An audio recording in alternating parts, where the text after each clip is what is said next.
Hey everybody, welcome back to another great episode of the Choking Hazard Podcast. Today we have one of the final episodes of the Ace JiuJitsu Pro Championships with our two competitors, Ashten and Janine, who will be competing in a rematch at the show. Before we get started, don't forget to like and subscribe to our YouTube channel. If you like athletes, coaches, controversy, different technique breakdowns, make sure you subscribe and share with your friends. We really do appreciate, and we want to keep providing you with more great content. Today's episode has been brought to you by Spirit Leaf Waterdown, located at 64 Hamilton Street North in Waterdown, Ontario. If you're looking for Canada's top cannabis brand, look no further than Alex and his crew, and they're going to be able to help you out with all your cannabis needs. Just make sure you like us and them on Instagram, and you're going to save money every single time you shop there. Just remember, everybody, Ace JiuJitsu Pro Championships happening August 14th, and we'll see you on the mat. Okay, welcome back to the Choking Hazard Podcast. Here we are, and we are set up with Ashten, who will be competing on the Ace JiuJitsu Pro Championship happening on August the 14th, and she'll be facing Janine Mocaiber. This is going to be an amazing match. We're really looking forward to it. You've had a kind of an opponent switch up in the last minute, but now you're ready to rock. Tell me, how's the training been going, especially coming up for this matchup? Are you excited? It's only a week away. Yeah, we're ready to rock. So yeah, it's pretty cool. Really exciting. So yeah, it was last minute change up. I mean, it's unfortunate. I was really looking forward to competing with the old opponent, but Janine, we've fought in the past, and it's been always a really fire match. So it's going to be fantastic. It's going to be really fun to see. And the training up to this point, it's been intense. It's been really crazy. I just went back to work for my maternity leave today. So up until today, I had a lot of time to train. And so it's been like nonstop. And I've been doing a lot of private trainings and like just getting the time on the mat that I've missed over, everyone missed over COVID. So just trying to catch up on that lost time. So it's been good. No, that's awesome. So like, especially like, I think with this whole event, especially coming down the pipeline, there's so many great matchups, and there's a lot of great female matches that are happening, which is fantastic. So like, how do you feel like being part of this inaugural show that's going to be starting off, and like the hopes is they'll hopefully have like an all-female card one day? That'd be incredible. And I really hope that's where it goes, because it's just, there's so many amazing jiu-jitsu women out there, and just to do this is fun, right? At the end of the day, it's not going to change your life if you want to lose, but it's going to be entertaining. It's going to be fun to get on the mat. And then it just brings to light that jiu-jitsu is also for women equally as fun for us as it is for men. So I don't know. I'm really excited about that. And, having this event, like just to do it, especially so soon after, opening up after COVID and being on mat leave, it was really exciting. And I love doing this kind of stuff. It's so fun. Awesome. Yeah. So obviously, again, we get all you competitors are respectful of each other. You all like, you don't want to say anything bad about your opponents. I get that. It is what it is. But at the end of the day, like, I know you girls are in it to win it, right? Yeah. You are fighting for a spot to kind of like cement, not like say your legacy, but you want that win. I get it. Yeah. Right. Oh, yeah. So, and you guys have fought before. So when you kind of look at, and obviously without giving anything away, how do you kind of approaching this match? How are you kind of like changing your game plan, or like how are you bringing the fire? Like what's going on? Oh yeah. Oh, I'm like, I just did the Ontario Open a few months ago, and at that point I was only 7 months postpartum. So I was still healing and still trying to get my body back in shape. So I've had another, almost 5 months, 4 months or so to condition myself and try to get back to where I used to be. And so with all that conditioning and the training and everything, like I'm back to almost pre-baby weight, which is exciting, but also means I'm very different than I was at the Open. And at the Open, it showed at brown belt, there's so many more things that they can do that are legal in IBJJF rules that I wasn't aware of at purple. So I hadn't competed at brown belt. So it's like, oh, right, knee bars are a thing. And so I've been focusing on, all these new submissions, knee bars, toe holds, all those fun submissions that I never really focused on before. So now I really put some time into understanding those. We'll see how that goes. Well, it's good. So like, obviously you've seen Janie's, her records, obviously how she competes. So like, do you have certain game plan that you have set up for yourself, or is it just kind of like, I'm going to go with the flow, see how the match goes, and then kind of kick it into high gear? Or I have a game plan. All right. Yeah, I got a pretty solid game plan. But it's different than I've ever done before. Okay. So I mean, I think a lot of people who, you know, progress to brown belt from their purple, they start changing up their game because so many things are now open. And so your game is like, oh, right, I have to shift what I do now, because all of a sudden, if I do that, I'm going to get caught on the thing that I never used to get caught on. Yeah. So yeah, it's definitely a change, and I'm very excited, especially because, you know, there are certain things I wasn't working on a lot when I was with, you know, lower rank, but focusing on those has really opened the doors on, you know, Awesome. my game and tightening up. Perfect. So with this whole card, like, do you see there's other different matches that you're excited to watch as well? Because obviously, again, you got a big match yourself, right? But when you look at the whole thing, like, what are you kind of other excited about? So excited for the Siobhan and Allison rematch. Yeah, a lot of people are excited about that match. So exciting because I know Siobhan is like hungry for it, and Allison's she's amazing. So, you know, watching them at the Open, like that alone was just so cool to watch their technical, you know, back and forth, and you know, back and front and back and front. And yeah, they're gonna have a really good match. It's exciting to see the outcome of that one for sure, especially because it's not as long, you know, and 6 minutes. Yeah, 6 minutes versus 10 minutes. A lot can happen in 4 minutes, right? So we'll see. I'm very excited.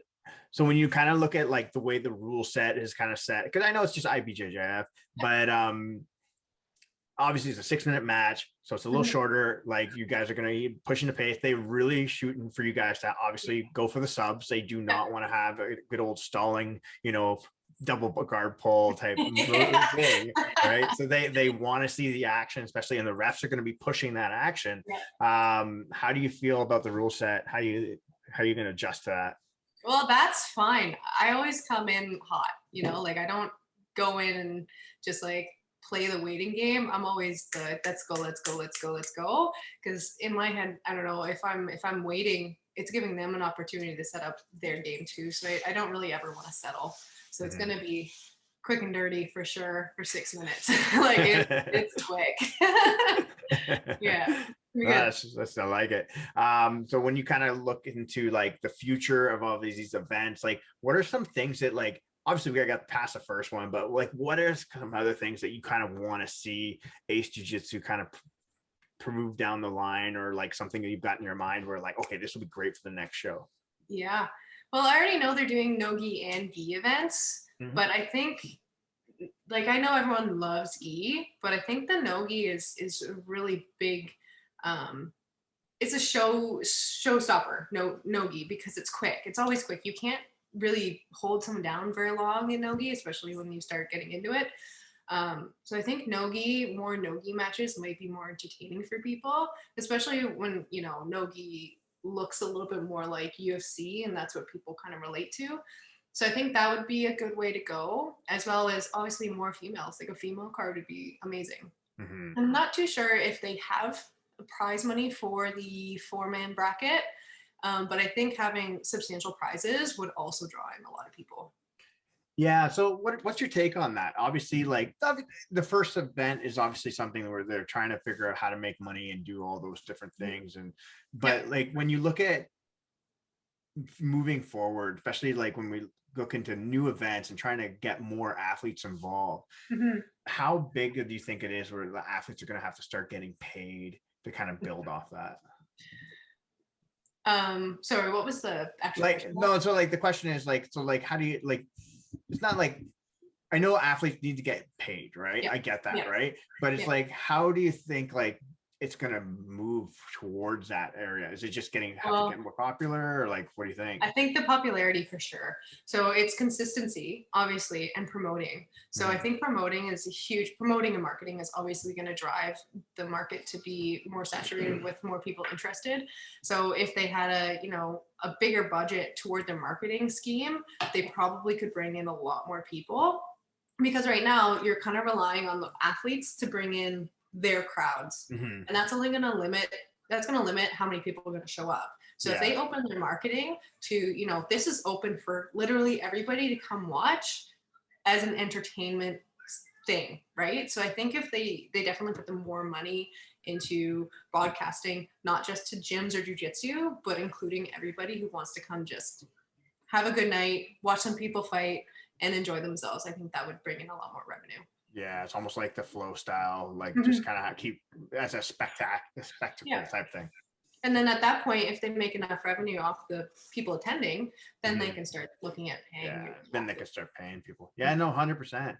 So when you look at your kind of like yourself, we got a big matchup coming up this weekend, so that's gonna be Yeah. number one focus. But like, kind of like looking ahead, like, what's the next step for you? What do you want to get to? Well, that's the thing. That's a big question. So I was debating on how many competitions I wanted to do this year, but I kind of just, put the brakes on how much I'm competing just because, I am a new mom. I'm just getting back to work.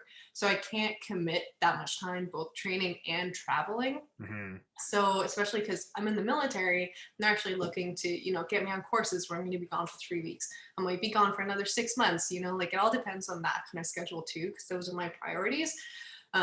But come next year, I want to start focusing on getting back into the competitive game. So I'm looking at, masters because I just turned 30. Well, I turned 30 last year, but I'm 30, going to be 31. So I was like, now I can go into the masters. That's cool. Let's go to Vegas, Yeah, So nice. I definitely want to go there, try out my luck with that bracket. And then, anytime I'm traveling with my family, I'm going to start trying to compete at the same time and just coordinate like our family vacations in areas that have, open jiu-jitsu competitions. Yeah, That's how it goes, right? Yeah, that's how it goes, especially Yeah. when you got a young family. And like, again, you and numerous people do the same thing where they have to kind of find that balance, right? Yeah. Between training, competing, what they want, what's important, all that kind of jazz. So no, Yeah, that's it's not good. easy. Yeah. No, nobody said it was. Right? Yeah, no, and you wouldn't do it. Not everyone would do it, right? Like you think more people would if it was really easy. 100%. But I mean, if you love it, you're gonna do it. You're gonna make the sacrifice. You're gonna make the time. So it's good. Yeah. No, that's perfect. So before we wrap up, any last thoughts, especially because something you want to say to Janie right now, because she didn't make the interview, so you might as well tell her. Nobody's gonna say anything. You just lay it out there. I'm gonna give you like the floor. This is on you. You just say it out, and then when it gets broadcast, then we'll deal with it later. Oh man, this is where I can really burn out. Well, I'll just tell you a little quick story of our history. So Janine and I actually were on Team Canada for 2 years in a row together. So we have a long history, but before that, we competed, and we did compete one time in the past where she wasn't successful. I ended up winning that match. It was super close, really tight, really amazing jiu-jitsu, but she didn't show up to the podium that time. So this kind of is bringing back some feelings of that situation. So we'll see how it goes on Sunday. Awesome. I love it. Well, she's going to have to show up no matter what, because that's how the match is going to start. And it's going to end with one person's hand raised and not. That's how it's going to go. Yeah. So awesome. I'm feeling a bit abandoned here. This is again, you're like, what the fuck? Come on. Yeah. Unbelievable. No, that's okay. But you know what? She's going to have nowhere to run come Sunday because it's game time. That's all it. It's going to go down. Awesome. I love it. So thank you so much for joining us today. I really do appreciate it. We're looking forward to seeing you this Sunday. So everybody remember that Sunday, August 14th, Ace JiuJitsu Pro Cup. It's going to be amazing. The show is stacked. So if you don't have your tickets, or if you haven't have the link to stream it, make sure you are on that. And what's your promo code so everybody knows? It's Ashten, ASHTEN. Perfect. Everybody, make sure you subscribe. Make sure you listen to the podcast. Thanks, everybody. We really appreciate it. And we'll see you soon at the Ace JiuJitsu Pro. Awesome. Bye. All right. Welcome back, everybody. So we are 24 hours delayed. We finally have Janine Mocaiber joining us today on the podcast. You weren't able to join us yesterday because all the shit was off the fan, but no big deal. We're back at it. So Janie is joining us again. It's Ace JiuJitsu Pro Cup, which is happening this weekend, which is going to be super exciting. She is competing against Ashten. So I want to read you something. I'm going to like paraphrase it, I guess, like from here, basically from our podcast yesterday. It's like, I'm going to make her quit like Penna. It's going to happen. What do you got to say about that? That's why she didn't show up to the interview today. So when hearing that, and I'm just joking. She didn't say that. That's so funny. But now that we're here, how are you feeling? How's the training going? Are you super excited for this weekend? You got a lot of things going on the go, but now it's like, this is the first event. This is going to be amazing. So what's happening? Yeah. I'm pretty pumped about this. Like, initially I wasn't even like I said, like I wasn't really a thought on the card, like getting into like the nitty gritty of like planning things. I was like a late replacement. And like I asked Jeff a couple weeks ago, I'm like, Jeff, how come I'm not on the card? And then he's like, oh, I thought you were injured. And I'm like, man, you know how these injuries go. Like you're really bad for like 2 weeks. And then you're like, okay, you know what? Like, this is enough. I'm going to tape it and like hope for the best. But no, like I actually had to spend a lot of time rehabbing my arm. Pretty good now. So I'm pretty pumped that I had this opportunity, right? It was a long road to recovery, but anyway, so this weekend's kind of like my first big banger. I took a little, well, I wouldn't say a break. I've been competing pretty much every weekend at like the local tournaments, just trying to get reps in, mostly for like the big cards and stuff like that, right? Like this weekend, I'm going to be doing Midwest finishers before the Ace Pro. So I have like it's a 10-girl bracket right now. I've got to run through a couple really good opponents and hopefully have some rematches there. And then I'm driving back right away to go fight Ashten on Sunday. And yeah, I'm pretty pumped about it. I mean, I'm going to be surrounded by like a lot of really good matches, actually. So I'm excited to even just attend the event. Like I see there's this one guy from Toronto, Nogi. He's been training with us a little bit on Tuesday mornings. He's got a pretty good leg lock game. He is doing a super fight, and like that's going to be cool. I'm not sure if Max is still on the card or not, but Max Hansen, yeah, he's still on the card. Okay, that's sick. Well, Max is going to be, I believe, at Midwest Finishers doing a super fight on the Saturday, and then also going to Chicago. Yeah.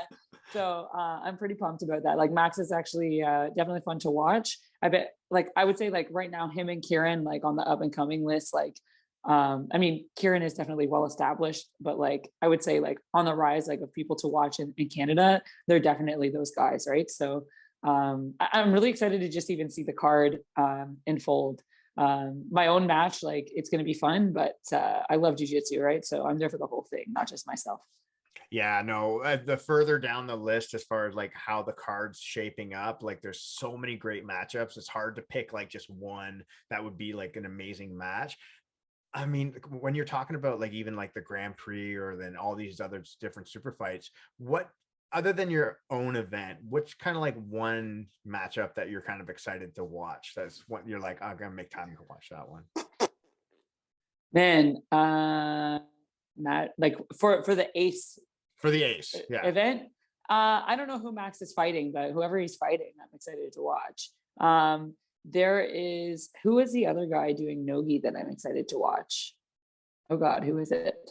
Man, like I am excited for all the Nogi matches. I'm sorry, but I have fallen deeply in love with Nogi. To all the gi lovers out there, like I've always competed in both, but like it's been really like it's been so exciting. It's like being a white belt again. So I'm just excited for all the Nogi matches. Actually, Siobhan and Allison, that's going to be a really good rematch. I don't know anybody who's listening. Like if you guys were at the Ontario Open, their match was fireworks. Siobhan had like a 2 or 3 advantage lead. Going into the final minute, Allison was able to pass her guard, winning like 3-0. So it was definitely a tight match. So that's going to be a really cool rematch to see for sure. And like, man, the girls can put on a show too. Like they're pretty scrappy. So I think that's going to be a lot of fun. And yeah, the main card will be sick too, obviously, because there's going to be a bunch of really cool fights. Yeah. Yeah, no, the Grand Prix looks absolutely phenomenal. It's a 4-man bracket now, as it looks like, but you know what, regardless, it's going to be a really good event, I think, overall. So obviously you got a lot of things on the go. So like, how's training going? Like, how's your recovery coming? Like, how those things, obviously scheduling is a big thing, but you know, you're putting in the hours. Like, how's that training program coming? It's pretty good, actually. So like, I guess on a day-to-day, like, I'm typically getting up and going to the gym around 6, whether I do my training then or do my training at 7. It depends on if I have a private. So like, I'm basically like, boom, boom, comp training 9:30 to 11 or 11:30. And then I get my conditioning training again at 12. So sometimes I'm doing 2 jiu-jitsu sessions and then a conditioning training, or a lifting session and then a jiu-jitsu session, and then either a drilling or jiu-jitsu session again. So like by 1 o'clock, I've done 3 trainings most days. But which is like, I love it, right? So it's not really hard. But by the evening time, I'm kind of like, okay, I'm out. Or like maybe at the advanced class, I'll be jumping in to like try to work on some new stuff and work on that from there. But I started working with Miguel Valdez on strength and conditioning. We're on week 2 now for the programming. He really made me do like something different than what I was doing. I think that like I'm a little bit more rested because I was trying to fit way too much in. I was doing 5 days a week of really hard like lifting and conditioning, and he's kind of like put it into 3 tough days and then letting me decide like on the Tuesday, Thursday, like how bad my training was in the morning, like as in how brutal I was dead. And then I can decide if I'm going to like go bananas and do some conditioning, or if I'm gonna rest from there. So and then obviously like Saturday, Sunday, usually Saturday is a competition day. So it's not like I'm resting on the weekends, you know what I mean? So trying to keep a really consistent schedule. And then a good friend of mine, Sean Dornbos, he's from Hamilton. His wife, Jody, is a IFBB fitness pro. So they've got a lot of experience working with athletes who are like needing to perform instead of just stand there on stage and flex, like the bodybuilders. Like he does coach those guys, but like because they have experience working with people who are actually athletic, I decided to start working with him, and he's been like really force feeding me. And then just keeping me consistent, because I've started like the road to featherweight, I'm hoping. So I'm trying to be consistent with that, be strong. And yeah, I think training is best it's ever been. And I'm probably the best mentally I've been, even though I'm at the gym like 24/7 working my ass off. That's awesome. I mean, like, especially like as a fitness professional yourself, like getting that outside look and looking to different professionals to kind of look at you and say, okay, this is what we have to change to get you to optimize professionally as an athlete, right? So that's awesome that you've taken that step, but then they've been giving you the tools that you need. Yeah, it's like it's so hard to take your own advice, right? Like I was finding myself a lot of days like skipping meals, and like I'm like, you know what, maybe I won't do this workout today, but having to be accountable to somebody, like and just not having to be the boss of myself, right? Like that's another thing. I'm the boss all day long. I'm teaching the classes, I'm making sure people are signing, like I'm doing all the things I have to do at the gym. So being able to turn off my brain and just have somebody say like, this is what you have to have done today. Boom, done, got it. Yeah, no, that's awesome. And it's good that you, as an athlete, you've kind of taken that responsibility and be like, I need to just take a step back. I can focus on my business, I can focus on my training, but now I need you to do this job for me. Yeah, definitely helps a hell of a lot. Oh yeah, but that's professional, right? So that's the idea, is like you're taking the standpoint of like what's important and then putting that responsibility on somebody else, and now you can just focus on the training. So that's perfect. Yeah, and it only looks better on these guys to like help you win more, do better, perform better. You know, 100%. Like number 1, my testimonial. Number 2, their like their abilities as coaches, their goal as your coach is to really push you like to your limit and give you reality checks when you need them, right? So it's really refreshing to have people who are like, okay, like, hey, you know what, you have to get this meal in, or they're like, hey, we're going to cut back some of your food. Whereas I'd be like, oh, I'll just train an extra session every single day. And they're like, you're not going to train 4 times a day, Janine. You're going to train 3 times. Like 3 times is already a lot. So you're not going up another octane. Like, yeah, no, for sure. So when you kind of like look at as far as like, obviously the Ace is down the road, you got the Midwest finisher that's happening this weekend as well. Kind of like, what's kind of the next step for you, especially like past Ace moving forward? I mean, really the biggest goal right now, I think, because I had to bitch out of trials. I had to fire somebody during the trials. So I signed up, but I couldn't go. So I had to fire them, had to hire somebody new, had to train them. And I was like, well, fuck me, I can't go. But I mean, it's an excuse. Like I probably could have made it work, but I probably wouldn't have done so well with the business. And that was important to me. So, I mean, beyond that, like who's number one is probably going to be like my site. Like, so that's why I keep doing these Midwest finishers and trying to get on these super fight cards to get kind of my name out there so I can get a match with somebody again good. Like, I mean, I got to fight Tata at Worlds in the gi and I definitely didn't do my best. I got caught in an armbar like really early. And so I basically looked like a super amateur and I'm like, I'm never letting that happen to me again. But like I said, like no-gi is definitely something that's been like getting me amped up.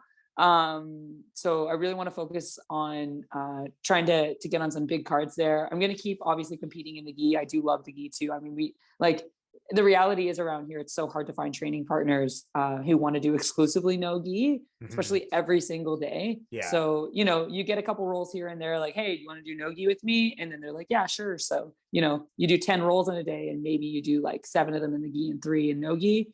You know, that's still decent considering like, you know, maybe 3 times a week you're doing no gi and 4 days a week you're doing gi plus an extra gi session on all the days you're already doing no gi. Yeah, for sure. So, it's a wormhole. Yeah, it's a wormhole. You go through it, right? And you figure it out as you go. So obviously, let's talk about the match. I get it. You girls respect each other as competitors, all that nice hunky-dory shit, right? But let's be real. I know you're in it to win it, right? There's like, that's the reality. This is why we compete. We want to win. So without giving away, obviously, your game plan, what should the audience expect? What should she expect, especially as you're coming for her and looking for that win? Man, a new level. Like that's a reality, right? Like I've been in this game now this is 7 years of competing. I know that a lot of people have been doing this like a lot longer. Like I've only been at this for a short time, but like I've been consistent. I've been like learning new stuff, trying to be expert, like have expertise in certain fields rather than just be like a generalist or like very well-rounded, trying to really like capitalize on some things that I don't know, I find myself in all the time. So it's also a rematch for me, right? So they can expect like I'm gonna bring it because like I need to I lost. So I need this rematch, you know. It's been a long time coming. Awesome. I love it. So Janine, I really do appreciate you coming on the show. It's been awesome. I'm super excited to see these matches. I'm especially excited to see your girls match. It looks like it's going to be a great match more than anything. So Mike's texting me at the same fucking time as I'm trying to talk. Like ding ding. I'm like, motherfucker. Actually, before we hang on, is there anything you want to say to that little prick who didn't show up for our podcast today? Yeah, I think he's ducking me like he ducks me in the gym. Oh boy, called out. That's it, Mike. Off, done. All right, Janine, it's been awesome. Really do appreciate it. Thanks so much for joining me tonight, and we'll see you soon this weekend. And before we go, what's your promo code so everybody knows? Janine. How do you spell it? JA9. There we go. Perfect. Thank you so much, everybody. We'll see you soon in the match, August 14th.